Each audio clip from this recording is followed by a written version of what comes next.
менде ерекше бағдарлама, подкаст, еркін форматта өтеді. Қонақта Қазақстан Республикасының білім және ғылым министрлігінің арнайы және инклюзивті білім беру орталығының ұлттық ғылыми практикалық орталығының директоры Әйгерім Күдеринова. Қош келдіңіз, Әйгерім ханым, біздің студиямызға. Көңіл күйіңіз қалай? Тамаша. Енді біздің формат еркін болғаннан кейін екі тілде де қазақша орысша да сөйлей берсек болады деп ойлаймын. Бәріне түсінікті болсын деп, иә? Осы инклюзивті білім беру дегеніміз не? Инклюзивті білім беру дегеніміз ол кез келген жаңағы білім саласында жағдай жасау. Кез келген жағдайда өзіңнің мүмкіндігің шектеулі болып қалады. Мысалы, жас келе бүгін очкисіз оқи алмаймын. Кейбір адамдар, мысалы, бойы кішкентай болғаннан кейін, жоғарыда орналасқан бір заттарға қолы жетпейді. Сонда не істейді, орындық қояды, саты қояды, сол үшін өзіне жағдай жасайды. Тура солай ғой. Жағдай жасасаң, ешкімнің мүмкіндігі шектеулі болмайды деп санаймын. Дұрыс айтасыз. Енді мен жеке өз басым билікте, саясатта, жалпы басшылық қызметте жүретін әйел затына таңқаламын. Қалай осы барлығыңыз қалай үлгересіздер? Мына жақтан семья, мына жақтан жұмыс, мына жақтан басқа нәрсе. Бәріне уақытты қалай тайымға жеткізесіздер? Сыры неде осының? Шынымен де айтады ғой, негізі өзің сүйіп таңдаған жұмысың болса, бір күнде жұмыс істемесің дейді. Бәріне үлгеру үшін жұмысыңды шын мәнінде жақсы көріп, солай жаңағы көзқарасың солай болу керек. Және мемлекеттік салада жұмыс істеп жүрген адамдар болсын, білім саласында істеп жүрген адамдар болсын, олар шын жүрегімен жұмыс істемесе, шаршап жүреді, іштемеге үлгермейді. Бәріне де жаңағы қанағатсыз болып жүреді. Сондықтан өз жұмысыңды сүйсең, бәрін үлгересің деп ойлаймын. Ол біріншіден, екіншіден әрине өзімнің әулетіме, жолдасыма, балаларыма рахмет айтқым келеді. Өйткені менің жұмысымның жаңағы нәтижесі олардың да жаңағы еңбегі бар деп санаймын. Өйткені көптеген жағдайда жұмыс, үйдің жұмысын өздерінің мойнына алып, осыған бола әрине әйел адамға көптеген жағдайда мемлекеттік жұмыста жүрген қиындау болады. Өйткені әрине қонағымыз бар, балашағымыз бар, ата-енеміз бар деген сияқты. Негізі, бірақ шын мәнінде жұмысыңды жақсы көрсе, әулетіңде түсінігі болса, және өзіңді қатты ұстасаң, бүгін мен осы жұмысты дисциплина бойынша, осы жұмысты бітіруім керек, осыны істеуім керек десең, онда бәрін үлгересің. Кейде болады әрине. Көрмей жатасың, бірақ тырысамыз. Енді өзіңізді білеміз, министрлікте істедіңіз, еңбек жолыңыз енді түйіндеме жазу өте көп деп ойлаймын. Қазір басшылық қызметте жүрсіз. Бірақ біз білетін Әйгерім Мерекеевна профессионал.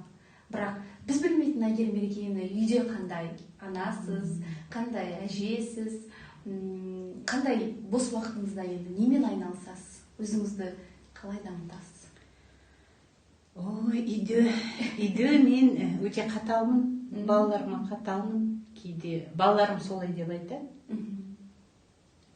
Бірақ енді әрине өз балаларым болғаннан кейін жақсы болса екен. Жаңағы оларды тәрбиелеп салған еңбегін ақталса екен деп ойлайсың. Бірақ әрине балаларыма бақытымды тілейсің. Сондықтан мен қатал болғанменен балаларым үшін әрине кез келген ана сияқты балаларым үшін бәрін беруге дайын. Ең түсінгенім, әр әйелдің, әр ата-ананың биік шыңына жеткені ол балалардың өзіңнің салған еңбегіңді ақтаған. Балаларың бақытты болса, сен бақыттысың. Бірінші тұрғыда. Сонымен, мынау жас кезімнен спортпен шұғылданғаннан кейін, бүгінгі таңда әрине спортпен шұғылдануға үнемі уақыт жоқ. Бірақ кейде үлгермейсің. Бірақ спортты өзім жақсы көремін. Қай түрін жақсы көресіз спорттың? Жеңіл атлетикамен айналысу ма? Мен бұрын баскетболмен айналысқан. Баскетболмен осындай ойын түрі. Алда көрермендер Айгерім Берекеевнамен тағы бір сұхбат болады, баскетбол алаңында өткіземіз. Сіздер. Жарайды, баскетбол алаңында әрине енді көптен бері қолымызға допа ұстап ойнаған жоқпыз, бірақ осындай волейбол, баскетбол, мынау атлетический залға барып, өзің жалғыз спортпен шұғылданып жүргеннен, мынау көпшілікпен ойнаған жақсы көремін. Бірақ өкінішке орай ондай мүмкіндіктер өте аз. Өзімде және сирек кездеспейсің. Менің жолдасым мысалы футболмен айналысады, водное поло дейді, соған барады. Ол енді ер адамдарда көп кездеседі ондай. Бірге жиналып, жаңағы осындай спортпен шұғылданып. Ал әйел адамдарға әрине уақыт жетпей, үнемі жиналып осындай ойын түрлерін дамыту бойынша, осындай ойын түрлерімен шұғылдану бойынша өте аз кездеседі, сондықтан кішкене бұл жағынан өте қиындау. Бірақ сонымен қатар енді спорттан басқа немерем бар, Санжарым. Әрине ол бөлек.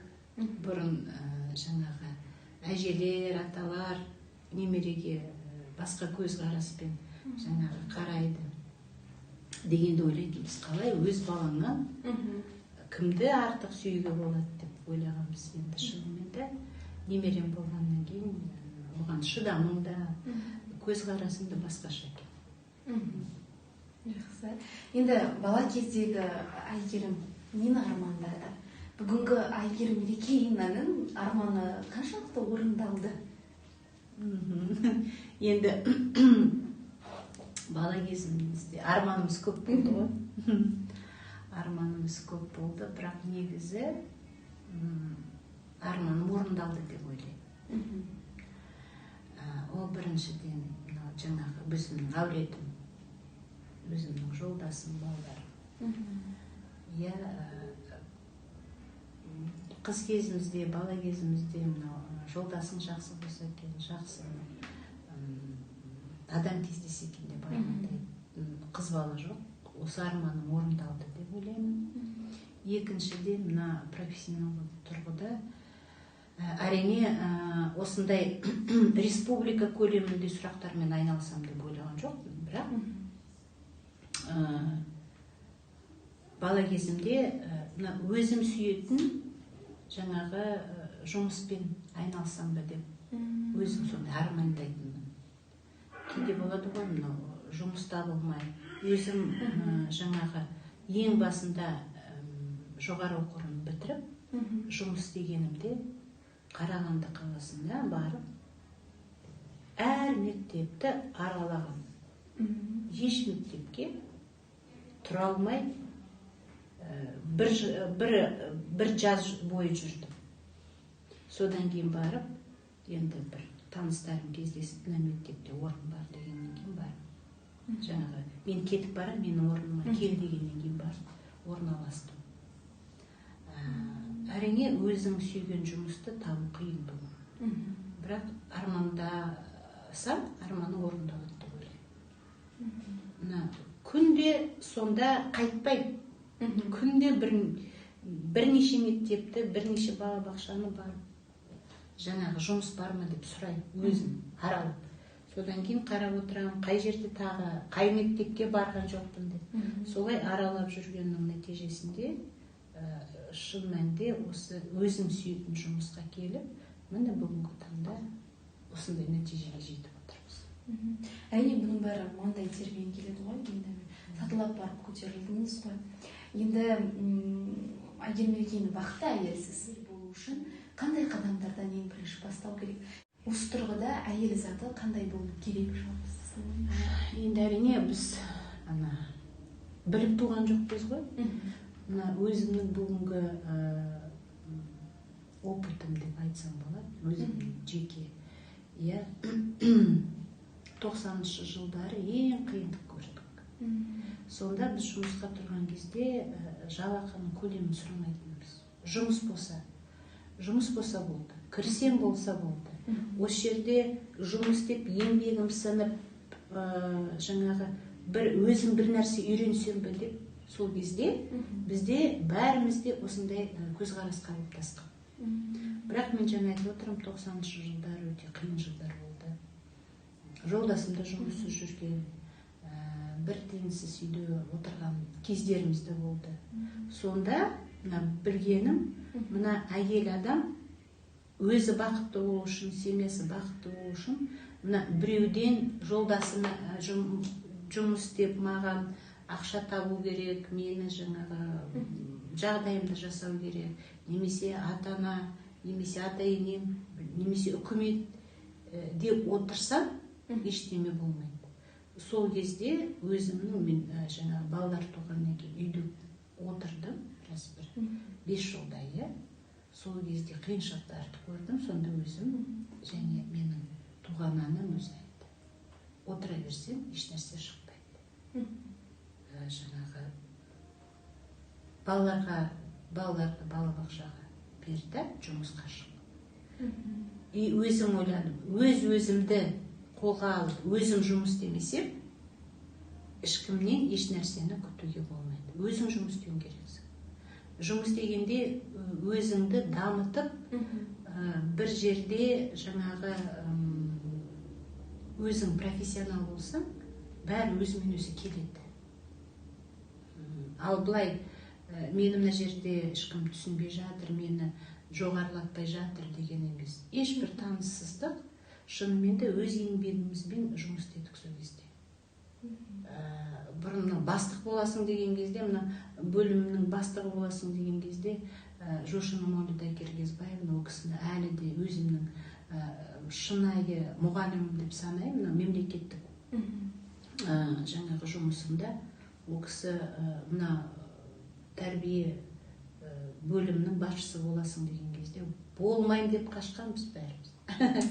Қиын, оны білмеймін, үйренесің, керек деген кезде, сол кезде енді ол кісінің біраз сөзін тыңдап, жаңағы, ол неден шықты, өзіңнің күнделікті жұмысыңды байқағаннан кейін.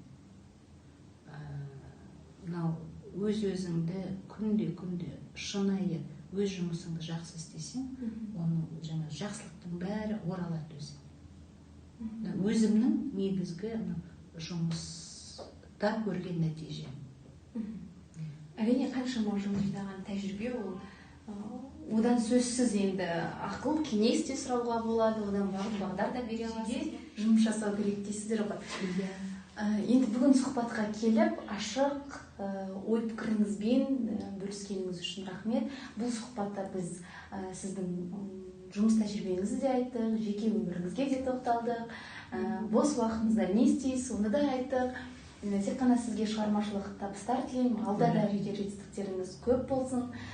Бізбен бірге болыңыздар, келесі сұхбат басқаша форматта өтеді. Енді келесі сұхбатта біз Айгерім Мерекені спорт залда көреміз деген ойдамын. Рахмет.